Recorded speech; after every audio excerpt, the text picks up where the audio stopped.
Should Provorov be traded or built around? Wow. It's a tough one. I mean,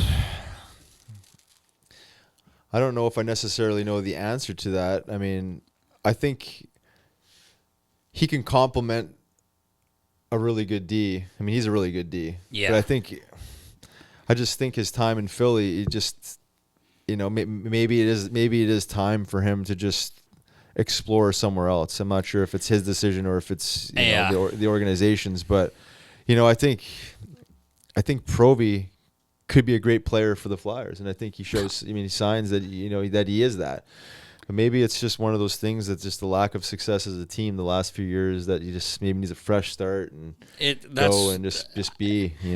It's funny because, like, I feel like a lot of times, like, he's kind of held back. Like, if you really pay attention to the games, like, he never gets an offensive zone faceoff. Yeah. He's never down there then. And when he was with Tony, he probably was, but now he's not playing with Tony. That's fine. He doesn't get any power play time. I just don't see that this guy's not at least second unit power play. That's just me, my opinion. And it's been tough sledding ever since he's been here. I mean, think about it. This guy wouldn't have missed a game.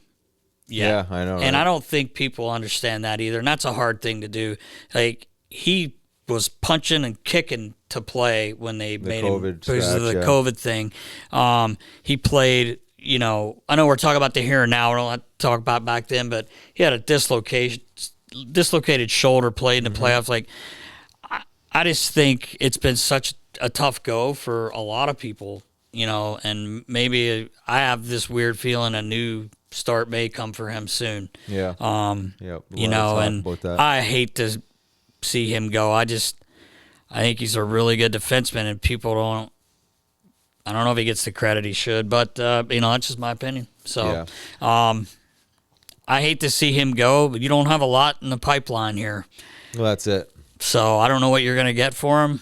You take your chance with picks, which have, but we'll see. Yeah, exactly. We'll see. It's a tough question, a good question, though. It's a really good question, yeah. You just got to, if you're going to trade him, you're going to nail your picks, obviously. Yeah. But you see this a lot in the past, right? Guys go somewhere else and get a fresh start, and then they say they thrive, right? I mean, you have a coach that maybe believes in them a little bit more than the current coaches. Yeah.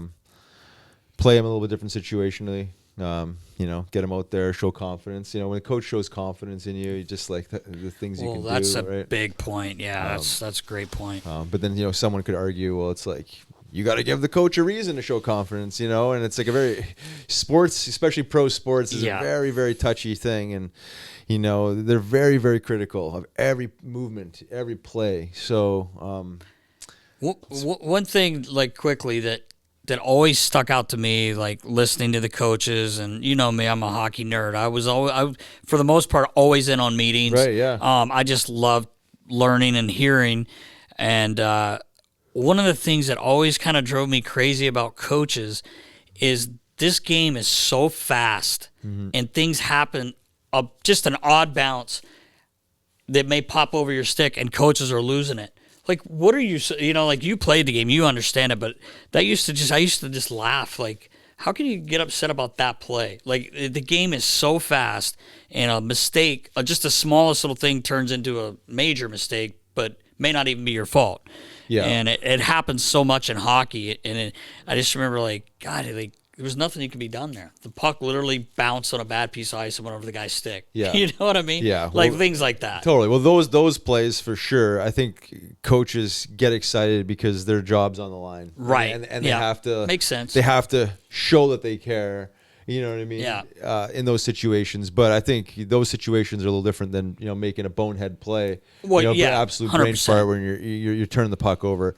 Obviously, you got full right to be upset about those plays or have to, make adjustments with those. But yeah, there's a lot of freak things that happen in games, and it's like it's easy to get all excited over every little little bounce here and there, and start pointing fingers. But I think the good coaches, the ones that are able to actually maintain composure, are the ones that recognize those types of situations, and you're not pointing a finger at the guy, standing out there because of a shit sandwich that's dealt. Exactly, and then sometimes some players just make a really good play. Yeah, I mean, right. you're doing everything right, and That's it someone too. makes a great you gotta play. give great players some credit. You too, know, when like.